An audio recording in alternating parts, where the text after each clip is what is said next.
अस्सलाम वालेकुम everyone, welcome to my channel. तो आज का हमारा मजमून है मौशरती बुराइयां और उनका सदेबाब।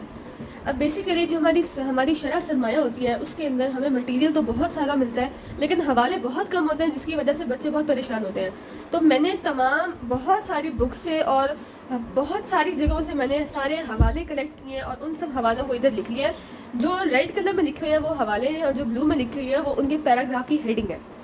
तो आप लोग जो पहला पैराग्राफ लिखेंगे आप वो शरह से देख लीजिएगा, वहाँ पर उन्होंने किस तरह से लिखा हुआ है। जो उन्होंने पहले पैराग्राफ में लिखा है आप वहीं से वही वाला लिखेंगे और साथ में एडिशन करेंगे कि जो लफ्ज़ समाज है वो संस्कृत ज़ुबान का लफ्ज़ है और ये दो अल्फाज से मिलकर बना है। एक का मतलब एक है सम और दूसरा है आज। सम का मतलब होता है इकट्ठा होना और आज का मतलब होता है हाल में।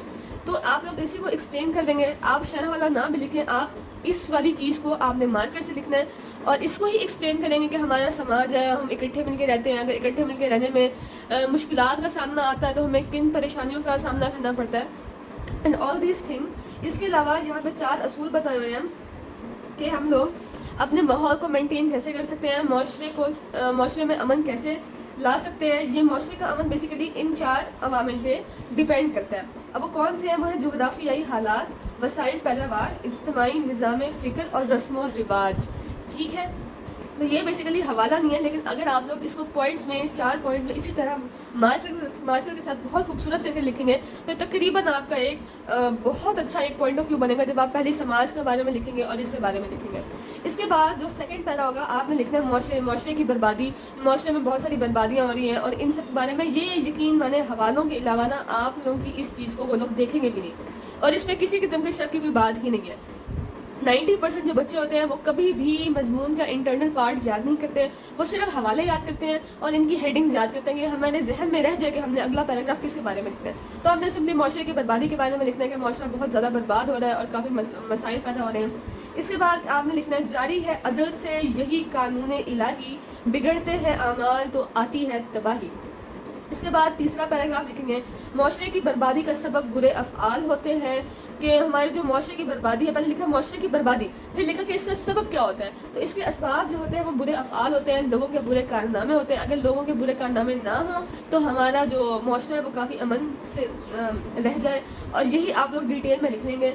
इसके बाद आपने लिखना है हवाला लिखना है खुशकी और तरी पर जो फसाद बर्पा होता है वो इंसान के अपने हाथों की कमाई है। ये कुरान मजीद की आयत है। इसके अलावा चौथा पैराग्राफ जहालत की वजह से बर्बादी हो रही है। अब तहजीब सिखाती है जीने का सलीका, तालीम से जाहिल की जहालत नहीं जाती।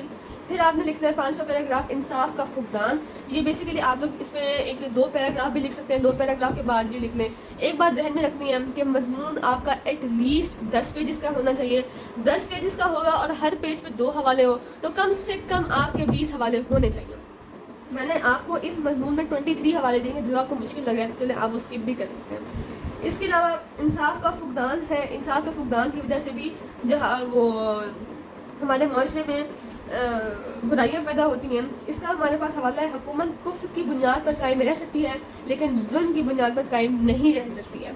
इसके अलावा हमने लिखना है और माशरती बुराइयाँ कौन सी। ये अब आपकी ना एक हिंट है कि आपने लिखना है 2 सूदखोरी के पहले सूदखोरी के बारे में लिखना है। सूदखोरी के 2 हवाले, देन रिश्वत के 2 हवाले। फिर उसके बाद सिफारिश का थोड़ा सा ना हवाला मुश्किल था, इसलिए मैंने इसको आखिर में कट कर दिया कि आप लोगों के लिए कोई मुश्किल ना हो, इसलिए सिफारिश को छोड़ दीजिए। फिर ग़ीबत और चुगलखोरी के 2 हवाले, ठीक है। फिर मिलावट के 2 हवाले। यहाँ पे आपने 4, ये बात आप ध्यान रखिएगा, 4 आपने बुराइयाँ लिखनी है और चारों के 2-2 हवाले लिखने हैं। अब बहुत ईजी है सूदखोरी का हवाला। फिर अगर तुमने ऐसा किया यानी कि सूद लिया तो अल्लाह और उसके रसूल सल्लल्लाहु अलैहि वसल्लम की तरफ से लड़ाई के लिए तैयार हो जाओ। और मैं पहले वाले को खा गई हूँ, सॉरी। यहाँ पे मैंने एक अरबी की आयत लिखी हुई है एराब के बगैर, ताकि कोई गलती ना हो। आपने भी एराब नहीं लिखने और इसके लिए नीचे है इसका तर्जुमा है ए ईमान वालों सूद ना खाओ, ठीक है। इसके बाद हमारे पास दूसरी माशरती बुराई आती है रिश्वत, अर्राशी वल मुर्तशी कलाहुमा फिन्नार। तो इसके जो तर्जुमा है रिश्वत लेने वाला और देने वाला दोनों जहन्नमी है। रिश्वत का दूसरा हवाला ए ताइर ला होती उस रिस्क से मौत अच्छी जिस रिस्क से आती हो परवाज में कोताही।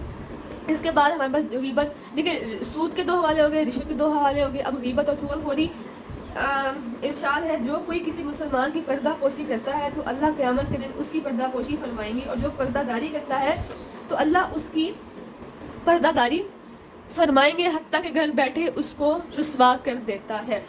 اس کے علاوہ چغل خوری اور غیبت کا دوسرا حوالہ، جو انسان کسی کی پیٹھ پیچھے برائی کرے گا وہ قیامت کے روز اپنے مرتے ہوئے بھائی کا گوشت کھائے گا۔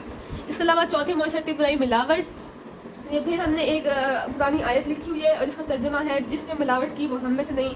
ملاوٹ کی وجہ کیا ہے؟ ملاوٹ کی وجہ آپ نے ہیڈنگ دینی ہے پیراگراف میں اگلا کہ ملاوٹ، اچھا ہیڈنگ آپ نے دینی نہیں ہے، یہ صرف یاد کرنے کے لیے کہ یہ ہیڈنگ ہے، یہ آپ اپنے مائنڈ میں رکھنا ہے اور اس کے بعد پھر آپ نے پیراگراف بنانا ہے۔ پھر یہ پر ملاوٹ کی کیا وجہ ہو سکتی ہے؟ بیسکلی غربت ہوتی ہے ملاوٹ کی وجہ کہ بہت سارے لوگ غریب ہوتے ہیں، اس لیے جب کچھ سمجھ نہیں آتا، جب معاشرے میں تمام وسائل پیداوار ختم ہو جاتے ہیں تو پھر لوگ ملاوٹ کرنے لگ جاتے ہیں۔ تو آپ نے مفلسی کا کوئی بھی حوالہ دے دینا ہے، مفلسی انسان کو کفر کی طرف لے جاتی ہے۔ اس کے بعد جب 4 معاشرتی برائیاں ہوں گی تو آپ نے ایگزامنر کے ذہن سے پرنٹ آؤٹ کرنا ہے کہ یہی ہمیں صرف برائیاں نہیں آتی، ہم جنرل بھی کوئی بات کریں گے۔ تو یاد رکھنا ہے 4 معاشرتی برائیاں، اس کے بعد جنرل۔ جو گراند ہیں سینہ خاک پر وہی بن بیٹھے ہیں معتبر، جنہیں زندگی کا شعور تھا انہیں بے زری نے مٹا دیا۔ اس کے بعد جنرل میں دوسرا حوالہ، گر کسی کا عیب سن پاتے ہیں ہم کرتے ہیں رسوا اسے دل کھول کر۔ اس کے بعد ہم نے کہا معاشرتی برائیاں تو زیادہ تر وجہ مفلسی کی ہوتی ہے، آپ نے مفلسی کے بارے میں پیراگراف لکھنا ہے کہ باعث عالم رسوائی ولی مفلسی مفلسی مفلسی مفلسی ہے مفلسی ہے مفلسی، ٹھیک ہے۔ اس کے بعد آپ نے پھر معاشرتی برائیوں کے بارے میں ڈسکس کرنا ہے۔ پہلی آگے جھوٹ، جھوٹوں پر اللہ کی لعنت ہے، گداگری کے بارے میں لکھیں گے، ہاتھ سے کمانے والا اللہ کا دوست ہے۔ پھر حرام روزی کے بارے میں لکھیں گے، حرام روزی کھانے والا جہنم میں جائے گا۔ پھر جہیز کے بارے میں لکھ لیجیے گا، بوڑھی ہوئی غریب کی بیٹی شباب میں غربت نے رنگ روپ نکھرنے نہیں دیا۔ پھر آپ لوگ دوبارہ جہیز کے بارے میں لکھیں گے، غریب بیٹی کا سر برف ہو گیا، انور جہیز کیسے بنے، کون اس کو گہنے دے گا۔ پھر آپ جہیز کے بارے، یہ بیسیکلی آپ لوگوں کو یاد کروانے کے لیے آپ لوگوں نے لکھنا ہے۔ پھر جہیز کے بارے میں لکھنا ہے، بہت حسرت مجھے تھی اپنا گھر آباد کرنے کی، میں بنت مفلسی کو 3 کپڑوں میں ہی لے آیا۔ اس کے بعد 24واں حوالہ اختتامیہ کا ہے اور وہ ہے کہ اور اس وقت تک لڑو کہ جب تک فساد ختم نہ ہو جائے۔ تو بیسیکلی یہ سارا کا سارا آپ کا مضمون تھا۔ آپ نے ان سب حوالوں کو نوٹ کر لینا ہے اور آپ کو یقین مانیں 24 حوالے نہ کسی شرح سرمایہ سے ملیں گے اور نہ ہی کسی اور یوٹیوب ویڈیو سے ملیں گے۔ So please subscribe my channel for further videos. Thank you so much.